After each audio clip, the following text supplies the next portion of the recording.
Big sale, big savings at oldtimeradiodvd.com. All of our collections. The prices have been slashed. Pricing will be good until January the 1st, 2018, so don't wait. Buy today and enjoy for a lifetime at oldtimeradiodvd.com. You'll be glad you did.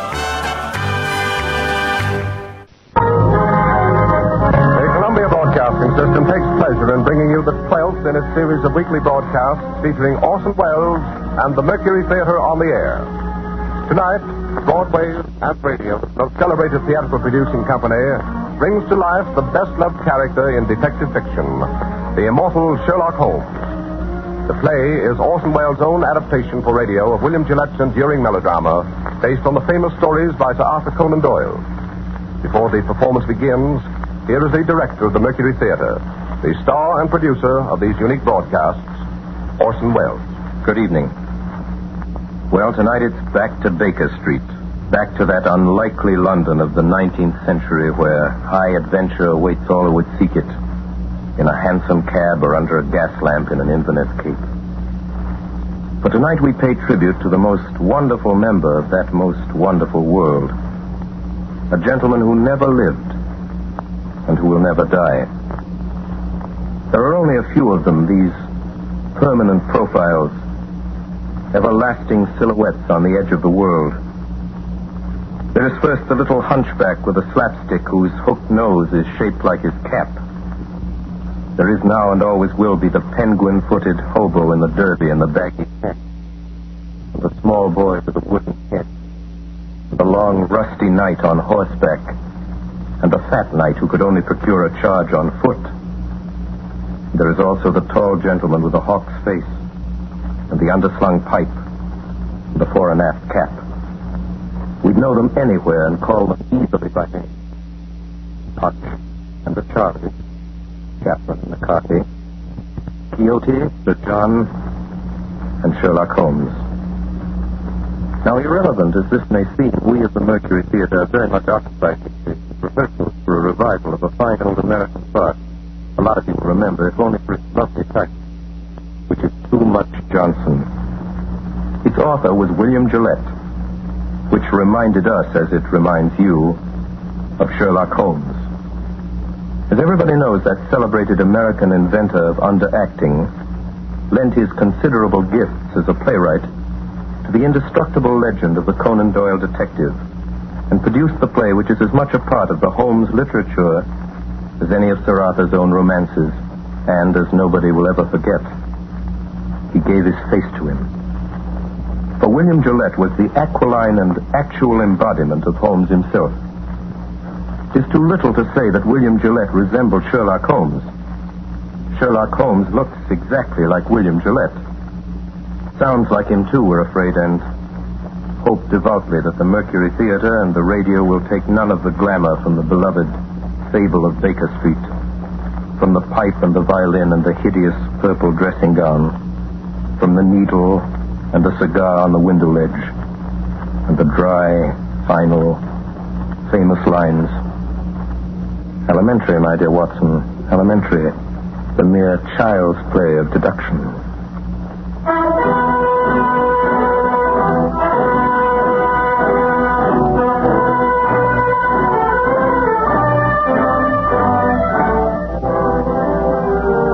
My name is Watson. I am a doctor. It was in the year 1880 that Holmes and I were introduced by a mutual acquaintance. At the time, we were both looking for a lodging that would suit our moderate means. This we found on the second floor of a house at 221B Baker Street. And it was during the years that we occupied these chambers together that Holmes established his unique international reputation as a consulting detective. During that time, I was privileged to be his daily companion, and I have done my modest share in giving to the world an account of some of his most famous cases. Most famous of these are the ones of which I have written under the names of The Speckled Band, Sign of Four, Hound of the Baskervilles, and A Study in Scarlet.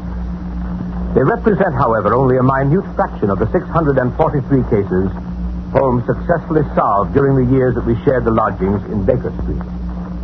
Other cases I hope one day to give to the world include the Tarleton murders, the sudden death of Cardinal Tosca, the adventure of Ricoletti, of the clubfoot and his abominable wife, the case of Mrs. Farintosh, the circus belle, and the case of the royal family of Scandinavia. Each illustrate in their own way the remarkable genius of my friend Sherlock Holmes.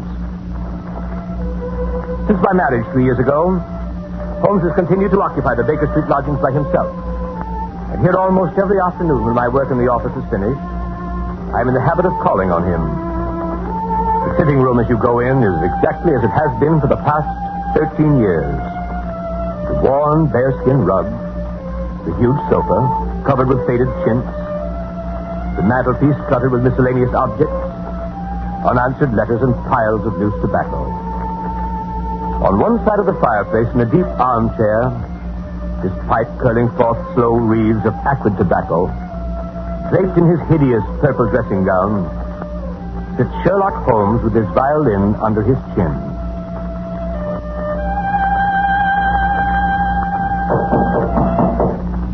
Come in. Oh, Watson, my dear. How are you, Holmes? I'm delighted to see you. Perfectly delighted. Upon my word, I am, but I'm sorry to observe that your wife has left you. She has gone on a little visit. But how did you know? How did I? Well, I like that. How do I know anything? How do I know you've been getting yourself very wet lately, that you're an extremely careless servant girl, and you've moved your dressing table to the other side of the room? Holmes, if you had lived a few centuries ago, they'd have burned you alive. Such a conflagration would have saved me a great deal of trouble and expense. Tell me now, how did you know all that? Too simple to talk about. Scratches and clumsy cuts, my dear fellow, on the inner side of your shoe there, just where the firelight strikes it. Scratches, cuts. Somebody scraped away crusted mud and did it badly. Scraped the shoe along with it. There's your wet foot, my dear Watson, and your careless servant girl all on one shoe. Face badly shaved on the right side, always used to be on the left. Light must come from the other side. Couldn't very well move your window. Must move the dressing table. Of course. But how the deuce did you know my wife was away? Well, what the deuce is your second waistcoat button, Watson? What the deuce is yesterday's buttonniere doing in today's lapel? And why the deuce do you wear the expression of it? Oh, marvelous. Elementary, my dear fellow, elementary. The child's play of deduction. I'm only doing it for your amusement before we pass on to more serious matters. Oh, what is it now, Holmes? Watson, my dear fellow, the enthusiasm which has prompted you to chronicle, and if you will excuse my saying so, somewhat to embellish my little adventures, you occasionally seem fit to introduce a certain element of romance which struck me as being just a trifle out of place. Something like working an elopement into the fifth proposition of Euclid. I merely refer to this in case you should see fit at some future time to chronicle a case on which I am about to embark. The strange case of Professor Robert Moriarty. Moriarty? I don't remember ever having heard of the fellow. No, Watson, you haven't. It is precisely this quality of invisibility that makes of Professor Moriarty the Napoleon of crime. Sitting motionless like an ugly, venomous spider in the center of his web. But that web having 1,000 radiations and the spider knowing every quiver of every one of them. And within 48 hours, I'll have the lines drawn so tightly around him that he can't move. And arrest him and his entire gang. Holmes, this is a very dangerous... My dear fellow, it's perfectly delightful. My whole life is spent in a series of frantic endeavors to escape from the dreary commonplaces of existence. For a brief period, I escaped. Congratulate me. The day before yesterday, I received in this room the visit of a certain foreign nobleman who has recently inherited a very considerable title and who is about to be married. Seems that this titled gentleman was so indiscreet as to fall in love with a young English lady by the name of Faulkner, socially inferior, and to make her a promise of marriage. Later, at his family's insistence, the thing was broken shortly after with a broken heart, leaving behind a sister. Also, considerable evidence in the form of letters, photographs, and jewelry with inscriptions. These the sister kept. These, together with the sister, are now being held in a house in St. John's Wood by a pair of blackmailers who go by the name of Chetwood. So far as you see, my dear Watson, a fairly ordinary case of blackmail, hardly worth my attention. Last night, on my inspection, a certain element revealed itself which renders the case far more important than I had expected. And that element was? Professor Moriarty. Come in. Beg pardon, Mr. Holmes. Yes, Billy, what is it? Gentleman to see you by the name of Foreman. Come in, Billy. Come in. Yes, Mr. Holmes. Come in, Mr. Foreman. Good evening, Foreman. Good evening, Mr. Holmes. Watson, this is Inspector Foreman. Since the day before yesterday, he occupies the position of butler under the name of Judson in the home of Mr. and Mrs. Chetwood, blackmailers of St. John's Wood. Well, Foreman, any news? Yes, sir. This morning, a little after 9, Chetwood and his wife drove away in a four-wheeler. They returned about 11. Bassett was with them. You know him, sir? Yes. When I last had the occasion to meet Mr. Bassick, he got 2 years for safecracking. Go on, Foreman. Well, they took this man Bassick into the library. I got a look at him from the outside. And there he was opening up the safe where they'd been keeping the letters. Go on. In the end, when they got the safe open, it was empty. The letters were gone. It seems like the Faulkner girl got them back somehow. That got them pretty excited. Bassick went out to send a telegram. Have you got a copy of it? Yes. Here it is, sir. It's in code. Moriarty. I thought so, Watson. This case is taking a most promising turn. Foreman, you return at once to the house at St. John's Wood. In 10 minutes, I shall be there myself. If I remember correctly, the kitchen is immediately below the drawing room. Yes. When I knock over a chair in the drawing room, you will overturn a lamp in the kitchen, scatter smoke balls, and give an alarm of fire. All other instructions remain unchanged. Very good, sir. Hurry, Foreman. Yes, Mr. Holmes. Well, my dear Watson, begins to look like a most interesting evening.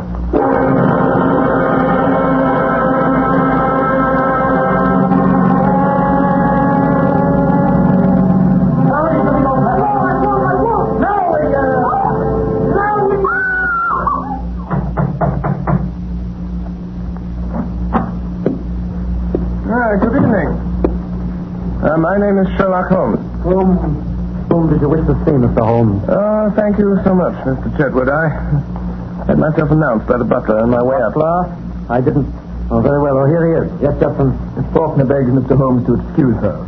She is not well enough to see anyone this evening. Will you please hand this card to Miss Faulkner and say that I beg your pardon, Mr. Holmes, but it's quite useless, really. Oh, I'm so sorry to hear it. Yes, Miss Faulkner is, I regret to say, quite an invalid. She is unable to see anyone. Her health is so poor.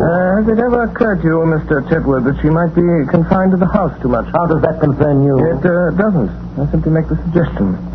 Might like to think it over. Tell about his name. Judson, sir. Very well, Judson. Go on, take my card up. Very good, sir. Well, this is really too good. Why, of course, you can take up your card or your note or whatever it is if you wish it so much. I was only trying to save you the trouble. Thanks. It's hardly any trouble at all to send a card. You know, Mr. Holmes, you interest me very much. Oh, really? On my word, yes. We've all heard of your wonderful method, the astonishing manner in which you gain information from the most trifling details.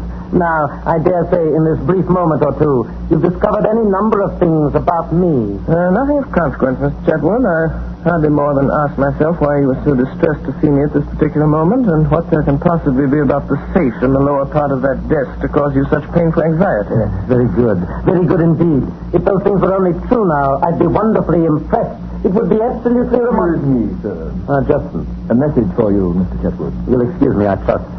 It's from, Miss Faulkner. Well, really.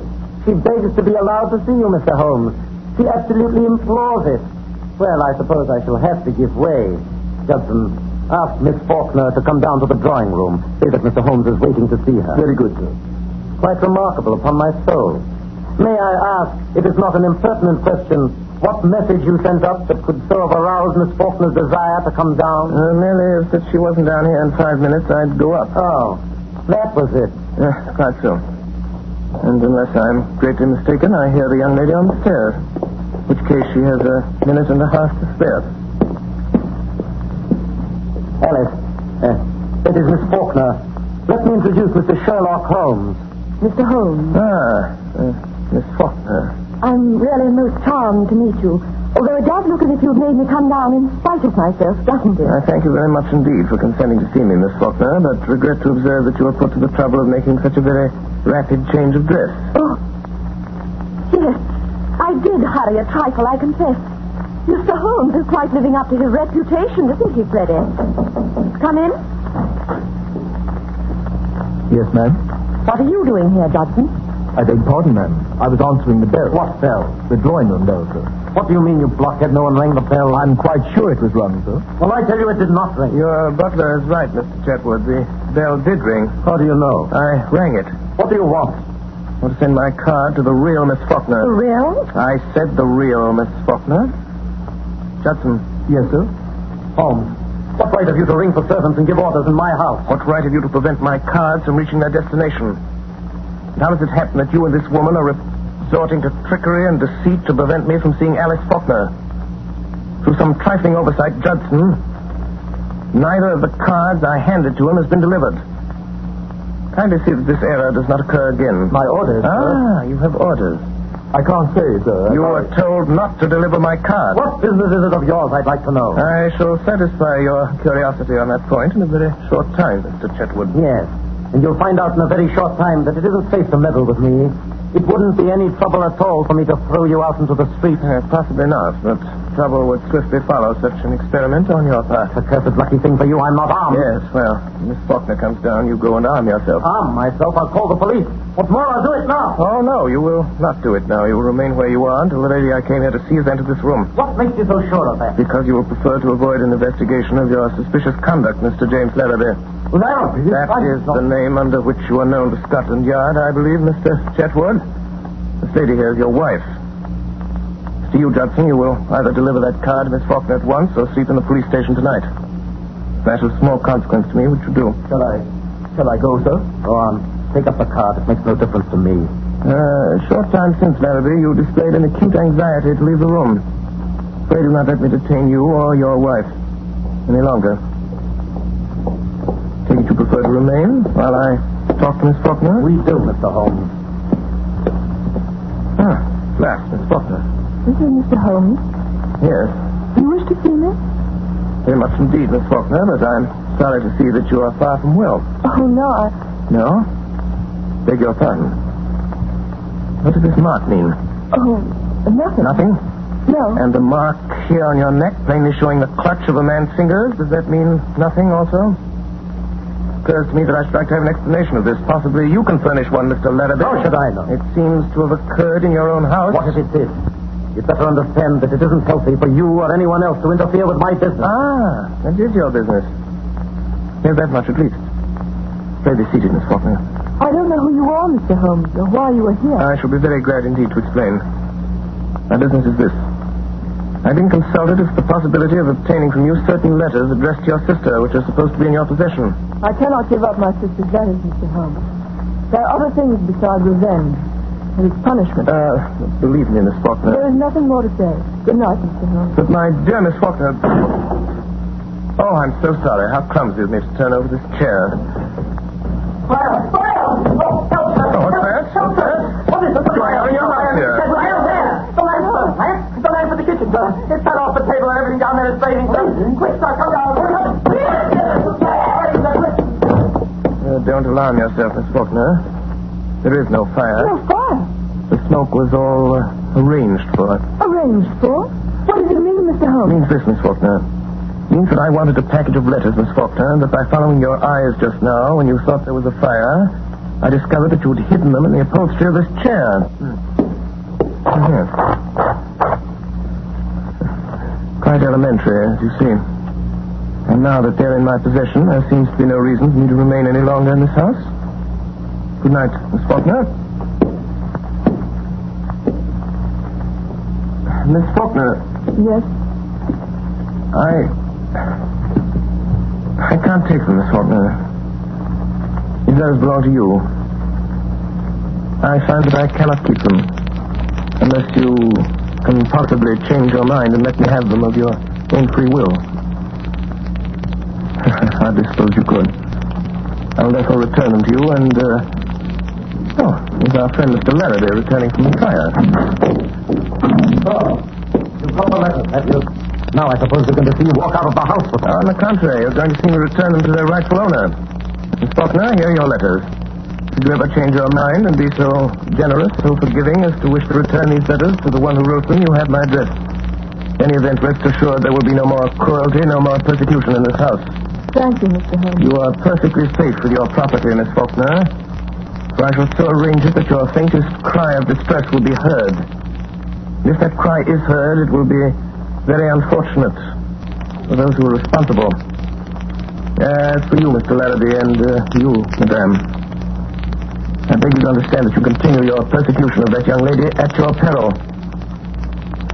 Good night. Miss Faulkner. Come here, Miss Faulkner. Now. Are you going to give me those letters? No. Are you going to give me those letters? Now then. Be careful, Jim. You shut up. Now then, Miss Faulkner. Do you give me those letters, or do I break your arm? What's that? Someone knocked on the door. No, it was on that side. Did you call, madam? I think someone knocked, Judson. I'll see, madam.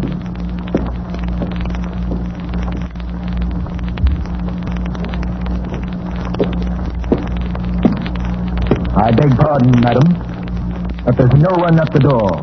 Very well, you may go. He's got it watched. What we want to do is to leave it alone. Let the Emperor have it. You mean Professor Moriarty? That's who I mean.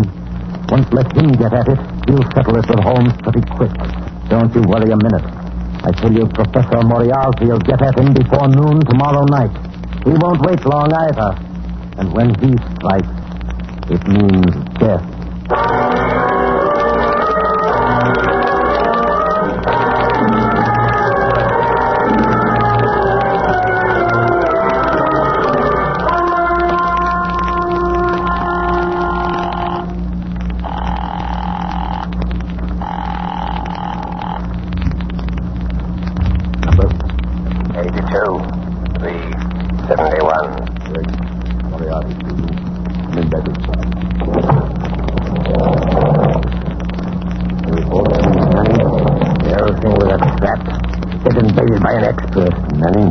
Manning has disappeared.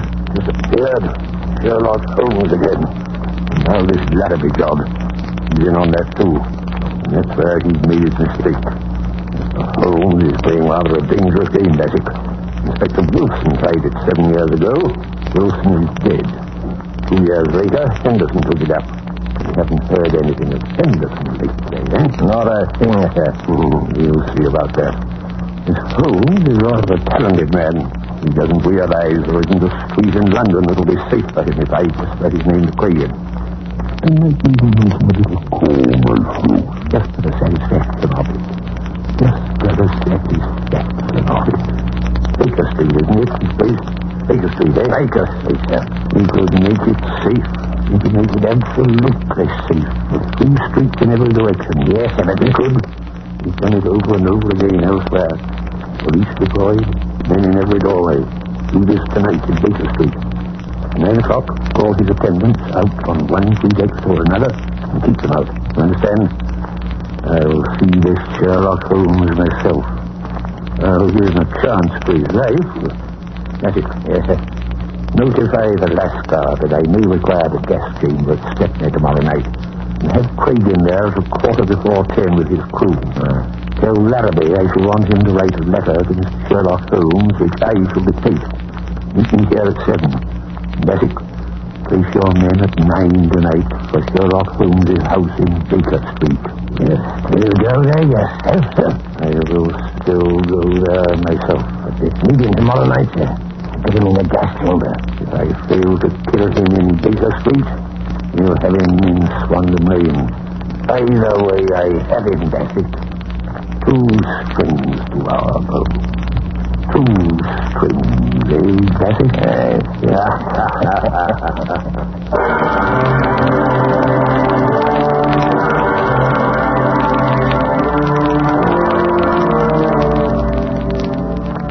That evening, Holmes and I dined together at Scott's in Piccadilly Circus. After dinner, we went to a concert at Queen's Hall.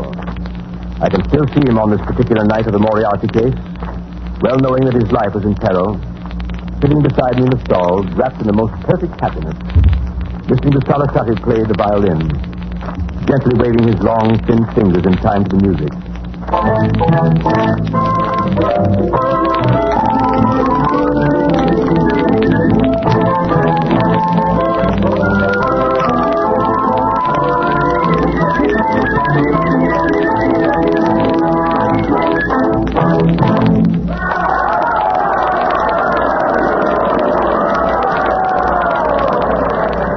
When it was over, he rose, put on his long coat, and started with long steps in the direction of the street.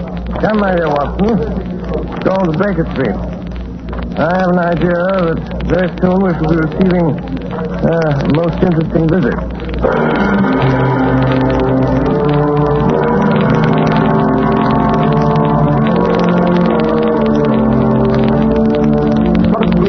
We hailed a hansom, and as we came down Baker Street, we could see that the light was burning on the second floor of 221B. We went up the dark, narrow stairs.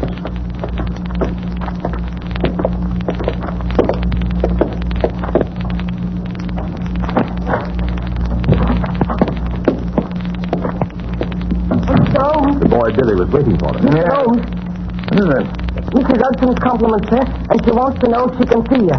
No, where is Mrs. Hudson? Downstairs in the kitchen, sir. My compliments, and I don't think she can. Where she is.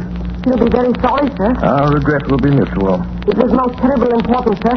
Seeing as she wants to know what she'll have for breakfast in the morning. The same. Same as when, sir? This morning. But she didn't have nothing, sir. You wasn't here. I won't be here tomorrow.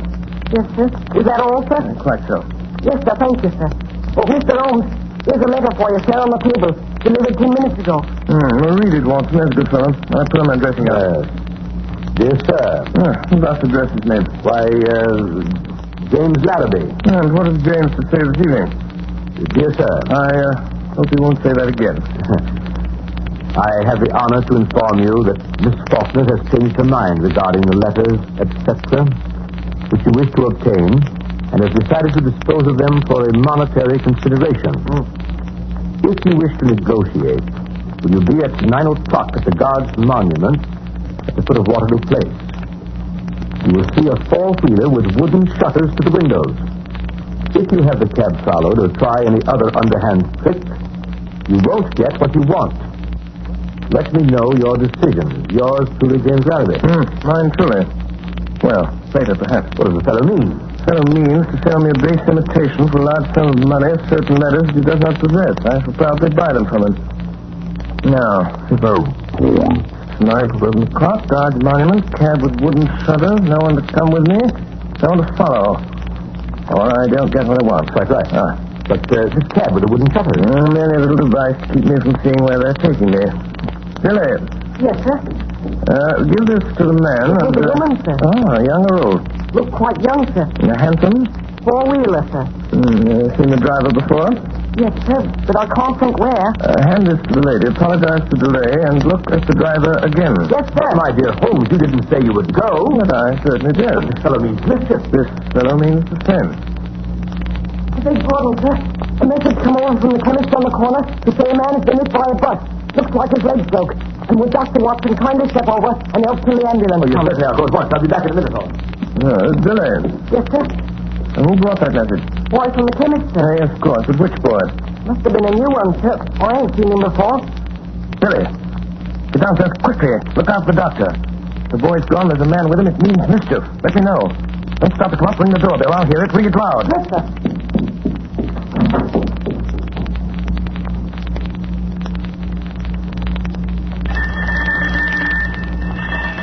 Look out, sir. Look out. Look out. Go on.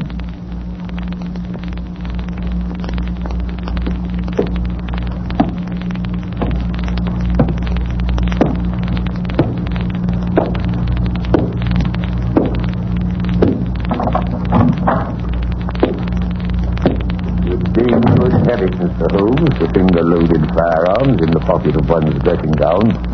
I give you my word, Professor Moriarty.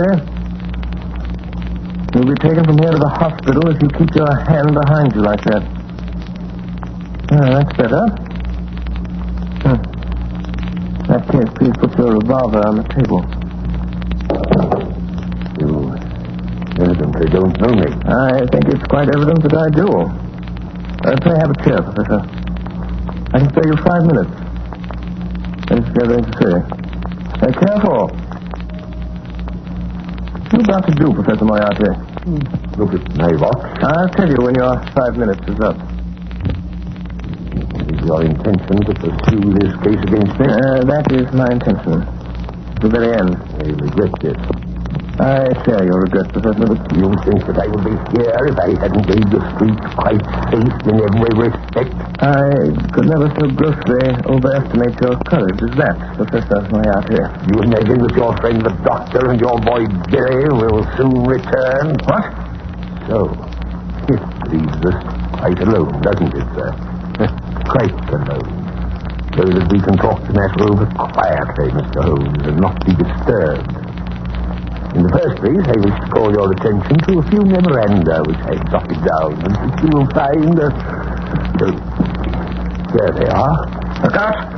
Don't do that. Hands down, quickly! Go farther away from that memorandum book you're talking about. I will merely about to take out a small notebook. Well, merely don't do it. I don't want it. Got one of my own. If you want it, we'll have someone get it for you. I always like to save my guests unnecessary trouble. I observe that your boy doesn't answer the bell. No, but I have an idea that he will before long. It may possibly be longer than you think, Mr. Holmes. What? That boy? Yes, that boy. At least we'll try the bell once more, Professor. Doesn't it occur to you that he may possibly have been detained, Mr. Holmes? It does, Professor. But it also occurs to me that you're in very much the same predicament, Professor Moriarty. I beg pardon, sir. Someone tried to hold me, sir. Yeah, it's quite evident, however, that he failed to do so. Yes, sir. He's got my coat, sir, but he ain't got me. Billy. Yes, sir. Billy, the gentleman I'm carefully pointing out to you with this 45 desires to have us gather something of his left hand inside coat pocket. He's not feeling quite himself today, and the consequence of his trying to do it himself might prove fatal. I suggest you attend to it for him. Yes, sir. Is this it, sir? This gun? Quite so. Let's see, I'll put it on the table. Not there, Billy. On this table. I can reach it. More like it. That's all, Billy. Shall I see if he's got another, sir? Why, Billy, you surprised me. Has the gentleman's taken the trouble to inform us he hasn't? When, sir? When he made a snatch for this one. And now, Professor, now that we have your little memorandum book, you think of anything else you'd like before Billy goes? Any little thing you've got that you don't want? So sorry. It's all, Billy. Thank you, sir. Listen, Holmes, to me. On the 4th of January, you crossed my path. On the 23rd, you incommoded me. And now, at the close of April, I find myself placed in such a position through your continual interference that I'm in positive danger of losing my liberty. Have you any suggestions to make? No, I have no suggestions to make. I have a fact to state. If you don't drop it at once, your life's not worth death. I'm afraid, Professor, that in the pleasure of this conversation, I'm neglecting more important business. If you'll excuse me a moment while I get my pipe off the mantelpiece here. I came here this evening, Mr. Holmes, to see if peace could not be arranged between us. Quite so, quite so. You've seen fit not only to reject my proposals, but to make insulting references coupled with threats of arrest. You've been warned of your danger. You don't heed that warning. Perhaps you'll heed this. Put your hands, Mr. Holmes. That's the double edge. Didn't imagine I'd leave that gun loaded, did you, Professor Moriarty? Here are your cartridges. Well, I didn't suppose you'd want to use that gun again, so I took them out while you were talking, put them in my pocket. You'll find them all there, Professor. Billy. Yes, sir? You please show Professor Moriarty the door. Yes, sir. This way, sir. Don't ever say I didn't warn you, Mr. Holmes. No, Professor Moriarty. No. I never will. Billy, come here. Yes, sir. Billy? Billy, you're a good boy. Yes, sir. Thank you, sir.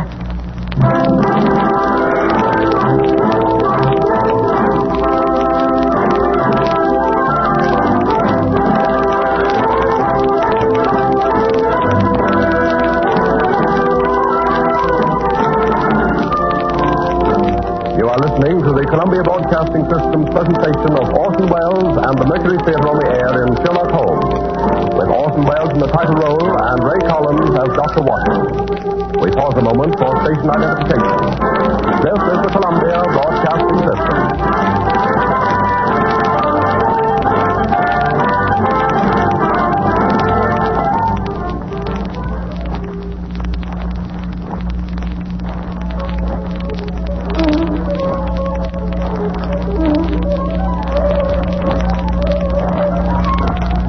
continue now with this CBS presentation of Sherlock Holmes, played by Orson Welles and the Mercury Theater on the air.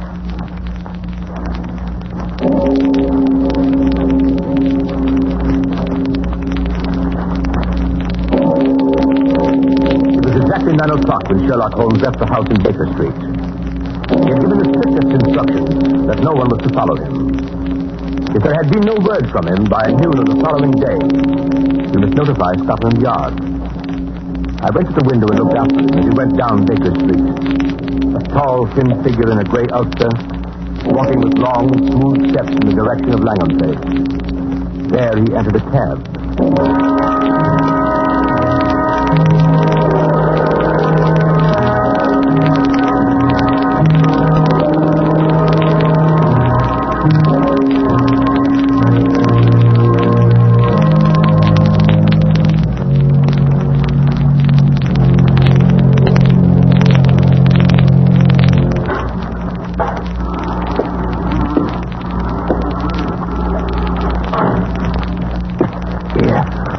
Light matches here. That's what I'm doing. Chuck it. Watch your chuck it. There might be gas, you fool. There ain't no gas. It's been 4 days since we had gas in the room. Yeah, I still say there might be gas. Did you check it? I will.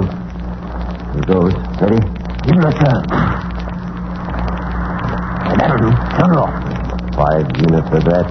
All your troubles are in. Here. What's that? That's it? That's right, Creighton. You near it here, sir. That came here, sir. Be careful now, you boy. You've got a tough one today. Wasted who, as I've heard? Sherlock Holmes. Oh. You mean that, sir? God's truth. He's going to count him out. Well, if you don't and he gets away, I'm sorry for you, that's all. The governor here. Not the governor himself. Professor Moriarty. Shut up.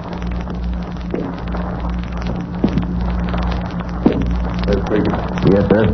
Dr. Fool Crew. Oh, yes, sir. No mistakes tonight, Reagan. I'll be careful of that, sir. This is Larrabee. Hello. He's in on this job. Hello, Larrabee. What's that called, Bessie? Small cabin, sir. Your outlet? None whatever, sir. That window? Nailed down, sir. Then might break the glass? If he did, he'd come up against a heavy iron bar that side. We'll have him tied down before he can break any glass, sir. You used it before, eh? Thought you knew it airtight? Every crevice is sealed, sir. When the men have turned the gas on him, they leave by this door? Yes, sir. We made quite secure? Heavy bolts on the outside, sir. Solid oak bars overall. You see how quick you can operate them? They tie a man down, sir. There's no need to hurry. Let me see how quick you can operate them. Really? Yes, sir.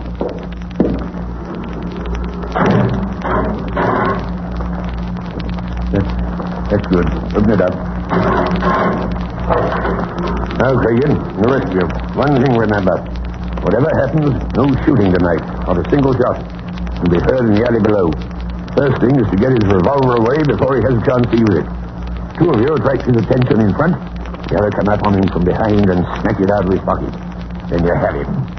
Arrange that, Creighton. I'll attend to it, sir. You understand?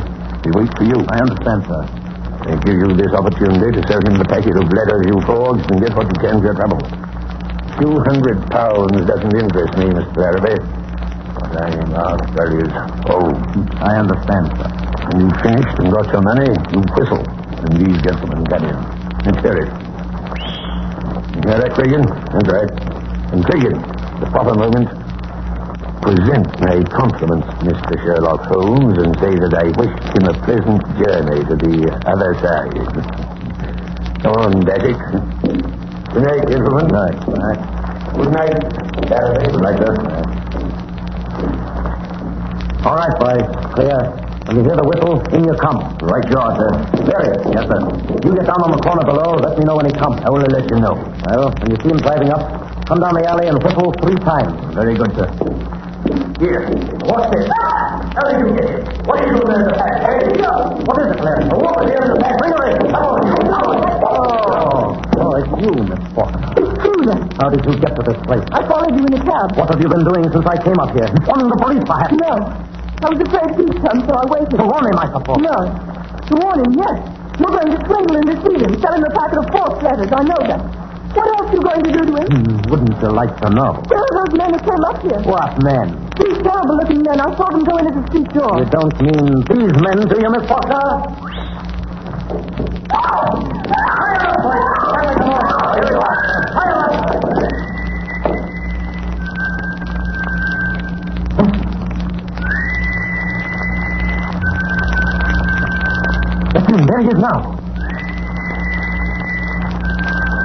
What? Holmes? That's him. That's the signal. You won't have time to get her out. Put her in there in the cupboard. Yeah, that'll do. In with her. Into the cupboard. Hey, there is a lock in the cupboard door. There's like something in there. Here, this knife. This will do it. That'll hold her. Now, quick, quick.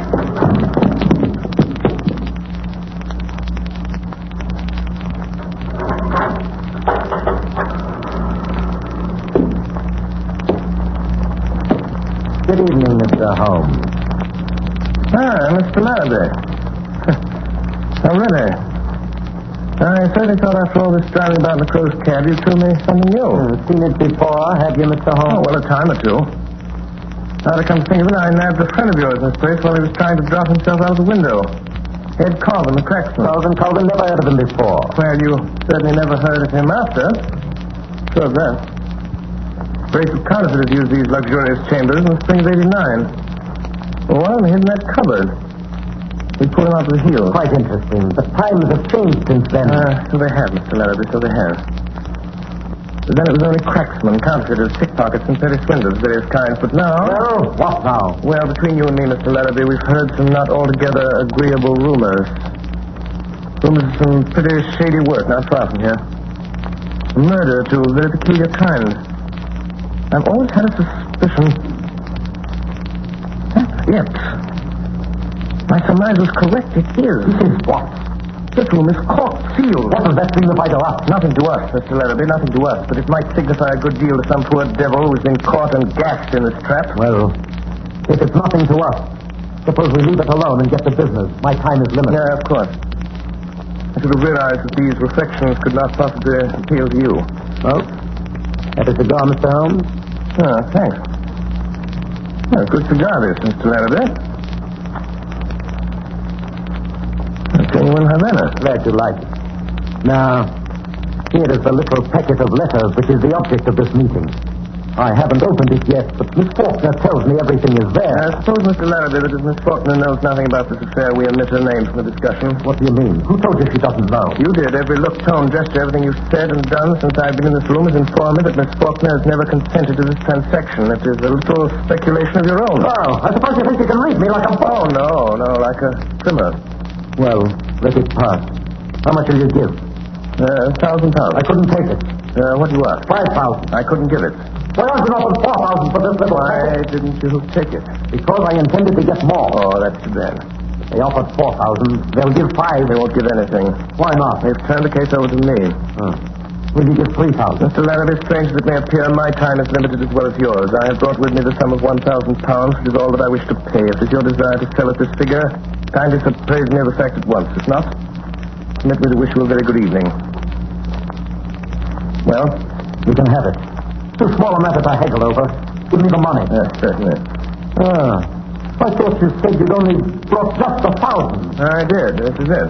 You brought a trifle more, I see. Quite so. I didn't say I hadn't brought any more. You can be a little fixed when it comes to it, can't you? It depends on who I'm dealing with. Yeah. You give me that money. Come on, quick. Hand it over. Now, I've got you where I want you, James Larrabee. You've been so cunning and so cautious and so wise, we couldn't find a thing to hold you for, but this little slip will get you in for robbery. You'll help me in, will you? What are your views about being able to get away from here yourself? I do not anticipate any particular difficulty. Robbery, eh? Why, even if you got away from here, you haven't got a witness. You haven't got a witness for your name. I'm not so sure of that, Mr. Larrabee. Not so sure of that. You usually fasten this cupboard door with a knife? Come away from that door!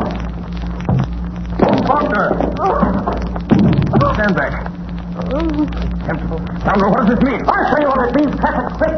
I'm afraid you're badly hurt, Miss Faulkner.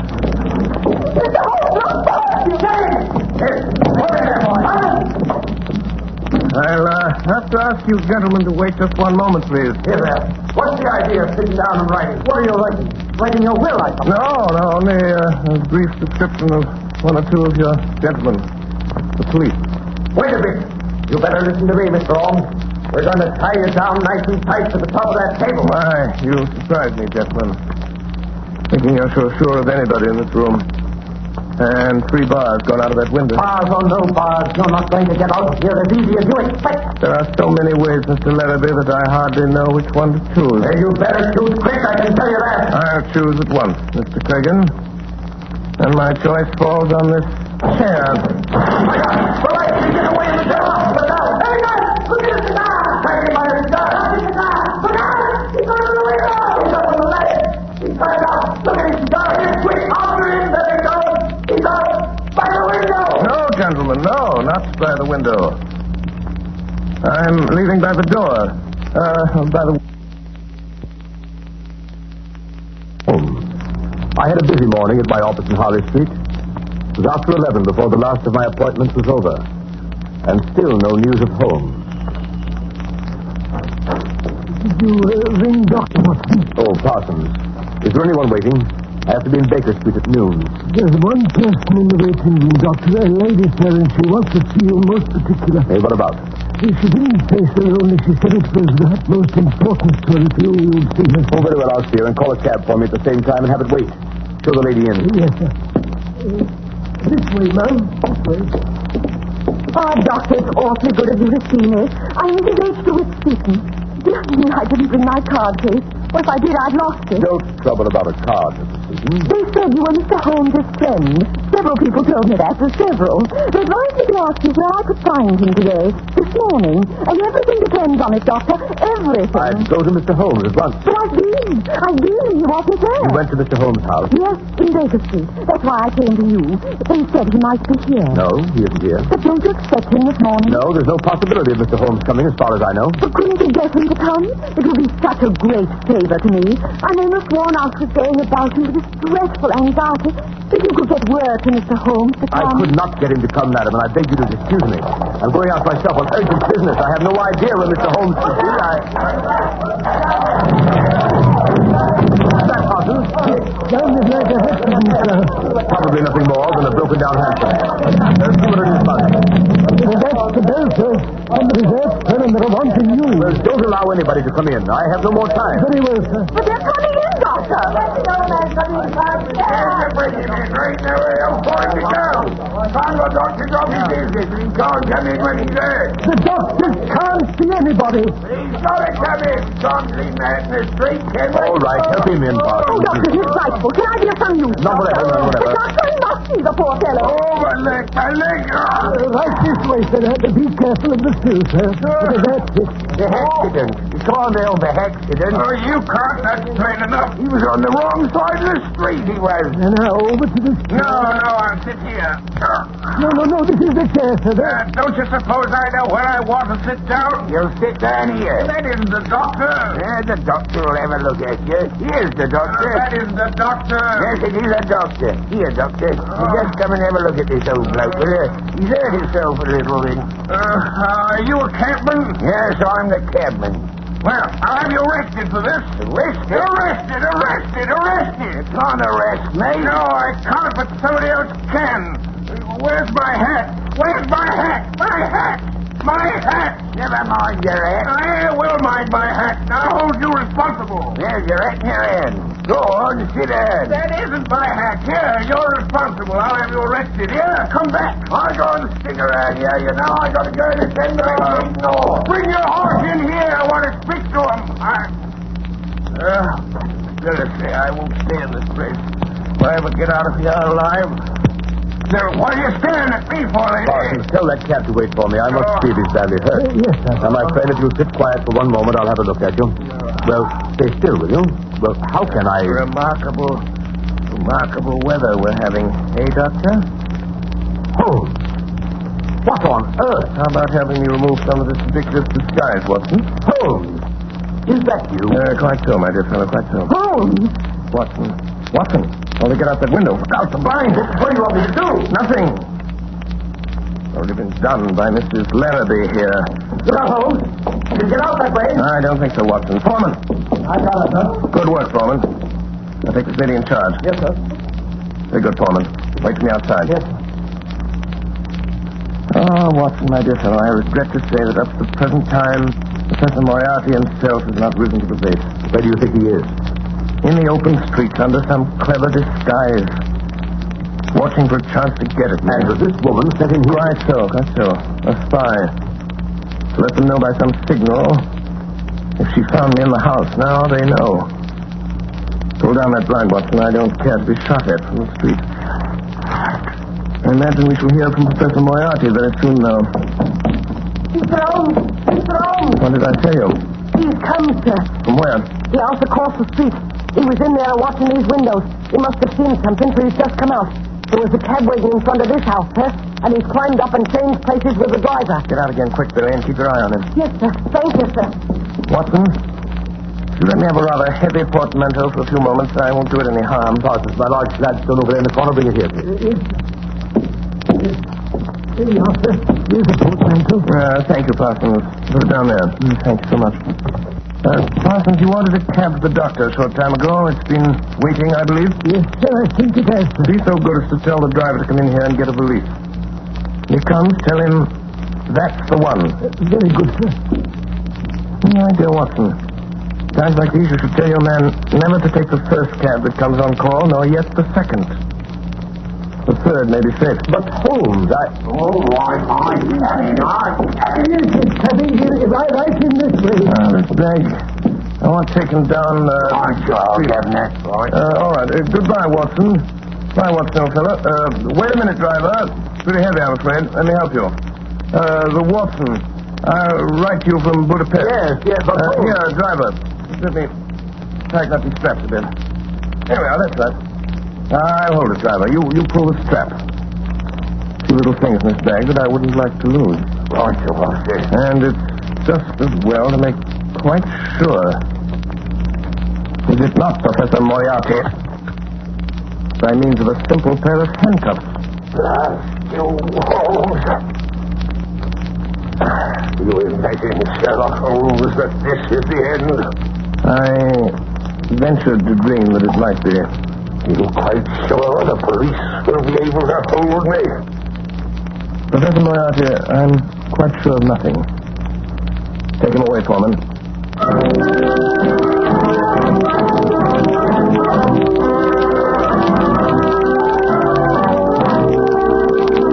And so, my dear Watson, ends the strange case of Miss Alice Faulkner. Well, what about the letter? Oh, the letters. They were returned to their rightful owner over an hour ago. I suspected from the start that Miss Faulkner was really a nice girl at heart. Ah, dear.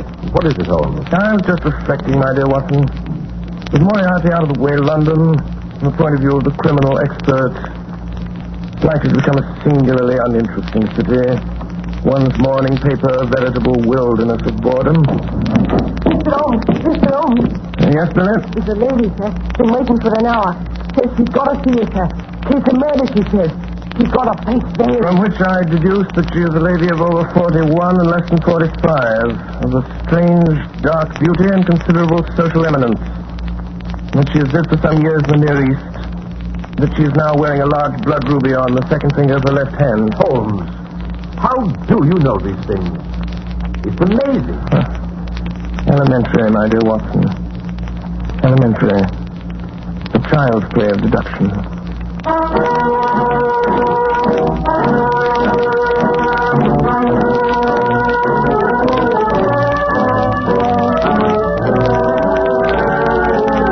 Again tonight, the Columbia Broadcasting System, through its affiliated stations coast to coast, has brought you Orson Welles and the Mercury Theater on the Air, the 12th production in this unique series featuring Broadway's and radio's most celebrated theatrical producing company.